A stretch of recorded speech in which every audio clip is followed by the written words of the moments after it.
राम राम राम राम राम राम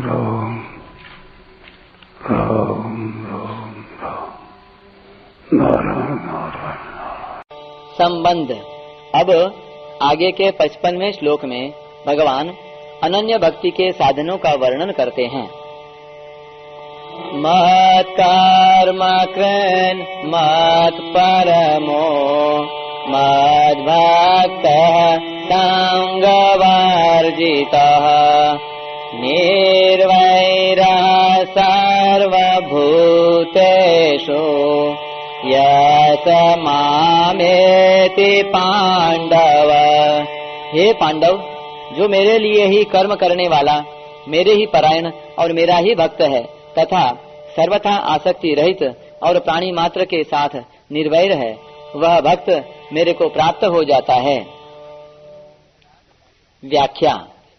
इस श्लोक में 5 बातें आई हैं। इन 5 को साधन पंचक भी कहते हैं।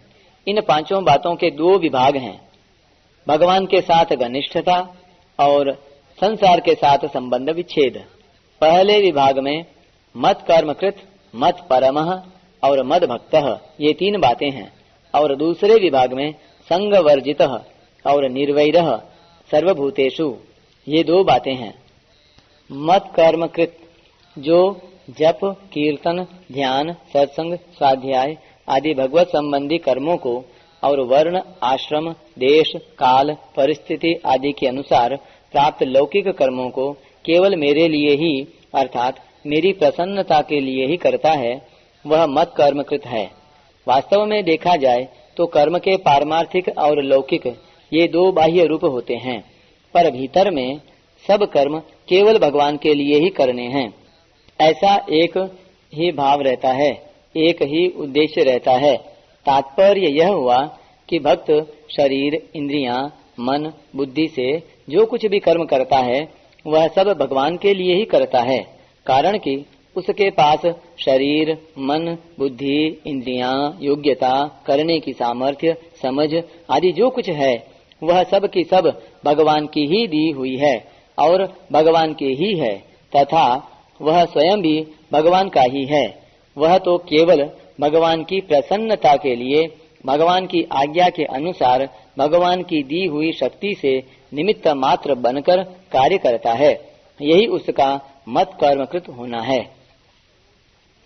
मत परमः, जो मेरे को ही परमोत्कृष्ट समझकर केवल मेरे ही परायण रहता है, अर्थात जिसका परम प्रापणीय, परम ध्येय, परम आश्रय केवल मैं ही हूँ, ऐसा भक्त मत परमः है। मद भक्तः, जो केवल मेरा ही भक्त है, अर्थात जिसने मेरे साथ अटल संबंध जोड़ लिया है कि मैं केवल भगवान का ही हूँ और केवल भगवान ही मेरे हैं, तथा मैं अन्य किसी का भी नहीं हूँ और अन्य कोई भी मेरा नहीं है। ऐसा होने से भगवान में अतिशय प्रेम हो जाता है, क्योंकि जो अपना होता है वह स्वतः प्रिय लगता है। प्रेम की जागृति में अपनापन ही मुख्य है। वह भक्त सब देश में, सब काल में, संपूर्ण वस्तु व्यक्तियों में और अपने आप में सदा सर्वदा प्रभु को ही परिपूर्ण देखता है। इस दृष्टि से प्रभु सब देश में होने से यहाँ भी हैं, सब काल में होने से अभी भी हैं, संपूर्ण वस्तु व्यक्तियों में होने से मेरे में भी हैं और सबके होने से मेरे भी हैं, ऐसा भाव रखने वाला ही मद भक्तः है।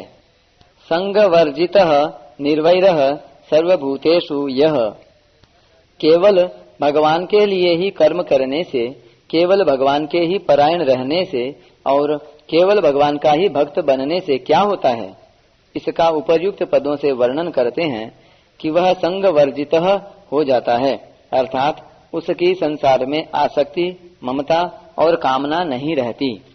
आसक्ति, ममता और कामना से ही संसार के साथ संबंध होता है।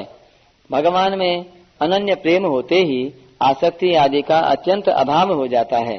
दूसरी बात, जब भक्त को मैं भगवान का ही अंश हूँ इस वास्तविकता का अनुभव हो जाता है, तब उसका भगवान में प्रेम जागृत हो जाता है। प्रेम जागृत होने पर राग का अत्यंत अभाव हो जाता है।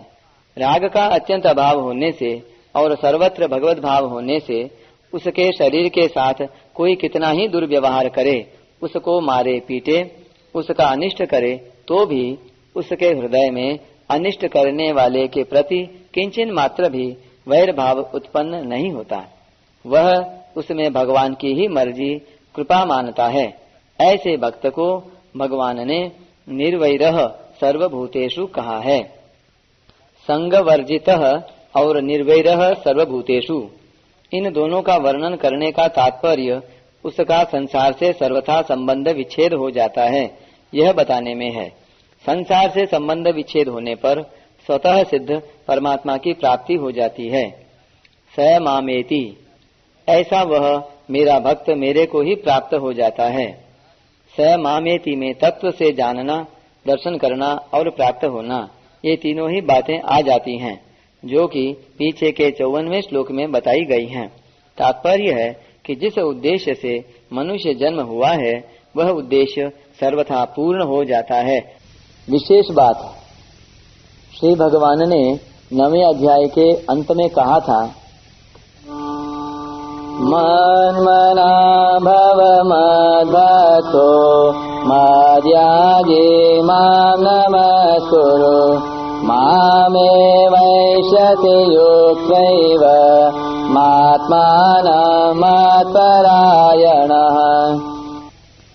ऐसा कहने पर भी भगवान के मन में यह बात रह गई कि मैं अपने रहस्य की सब बात किस तरह से, किस रीति से समझाऊं। इसी को समझाने के लिए भगवान ने 10वां और 11वां अध्याय कहा है। जीव ने उत्पत्ति विनाशशील और नित्य परिवर्तनशील प्रकृति और प्रकृति के कार्य शरीर संसार का सहारा ले रखा है, जिससे यह अविनाशी और नित्य अपरिवर्तनशील भगवान से विमुख हो रहा है। इस विमुखता को मिटाकर जीव को भगवान के सम्मुख करने में ही इन दोनों 10वें और 11वें अध्याय का तात्पर्य है। इस मनुष्य के पास 2 शक्तियां हैं, चिंतन करने की और देखने की। इनमें से जो चिंतन करने की शक्ति है उसको भगवान की विभूतियों में लगाना चाहिए।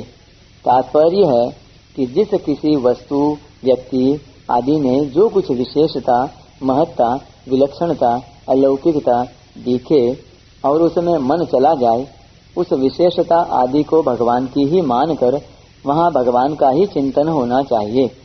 इसके लिए भगवान ने 10वां अध्याय कहा है। दूसरी जो देखने की शक्ति है उसको भगवान में लगाना चाहिए। तात्पर्य है कि जैसे भगवान के दिव्य अविनाशी विराट रूप में अनेक रूप हैं, अनेक आकृतियां हैं, अनेक तरह के दृश्य हैं, ऐसे ही यह संसार भी उस विराट रूप का ही एक अंग है और इसमें अनेक नाम, रूप, आकृति आदि के रूप में परमात्मा ही परमात्मा परिपूर्ण है। इस दृष्टि से सबको परमात्मा स्वरूप देखे, इसके लिए भगवान ने 11वां अध्याय कहा है। अर्जुन ने भी इन दोनों दृष्टियों के लिए 2 बार प्रार्थना की है। 10वें अध्याय के 17वें श्लोक में अर्जुन ने कहा कि हे भगवान, मैं किन किन भावों में आपका चिंतन करूं? तो भगवान ने चिंतन शक्ति को लगाने के लिए अपनी विभूतियों का वर्णन किया। 11वें अध्याय के आरंभ में अर्जुन ने कहा कि मैं आपके रूप को देखना चाहता हूँ। तो भगवान ने अपना विश्व रूप दिखाया और उसको देखने के लिए अर्जुन को दिव्य चक्षु दिए। तात्पर्य यह हुआ कि साधक को अपनी चिंतन और दर्शन शक्ति को भगवान के सिवाय दूसरी किसी भी जगह खर्च नहीं करनी चाहिए। अर्थात साधक चिंतन करे तो परमात्मा का ही चिंतन करे और जिस किसी को देखे तो उसको परमात्मा स्वरूप ही देखे। परिशिष्ट भाव, जिस भक्ति से भगवान चतुर्भुज रूप से देखे जा सकते हैं, उस भक्ति का स्वरूप बताते हैं कि मनुष्य संसार से संबंध विच्छेद करके सर्वथा मेरे परायण हो जाए। मत कर्म कृत, यह स्थूल शरीर से भगवान के परायण होना है। मत परमः, यह सूक्ष्म तथा कारण शरीर से भगवान के परायण होना है। और मद भक्तः, यह स्वयं से भगवान के परायण होना है, क्योंकि मैं भगवान का हूँ और भगवान मेरे हैं, यह स्वयं की स्वीकृति है। स मामेति पदों से समग्र की प्राप्ति बताई गई है। ओम तत्सदिति श्रीमद्भगवद्गीतासूपनिषत्सु ब्रह्म विद्यायां योगशास्त्रे श्रीकृष्णार्जुन संवादे विश्वरूप दर्शन योगो नाम एकादशोऽध्यायः। इस प्रकार ओम तत् सत इन भगवान नामों के उच्चारण पूर्वक ब्रह्म विद्या और योग शास्त्रमय श्रीमद् भगवद गीतोपनिषद रूप श्री कृष्णार्जुन संवाद में विश्व रूप दर्शन योग नामक 11वां अध्याय पूर्ण हुआ। अर्जुन ने भगवान से दिव्य दृष्टि प्राप्त करके भगवान के जिस विश्व रूप के दर्शन किए थे उसके वर्णन को पढ़ सुनकर भगवान के प्रभाव को मान लेने से भगवान के साथ योग का अर्थात भगवान के साथ संबंध का अनुभव हो जाता है। अतः 11वें अध्याय का नाम विश्व रूप दर्शन योग है।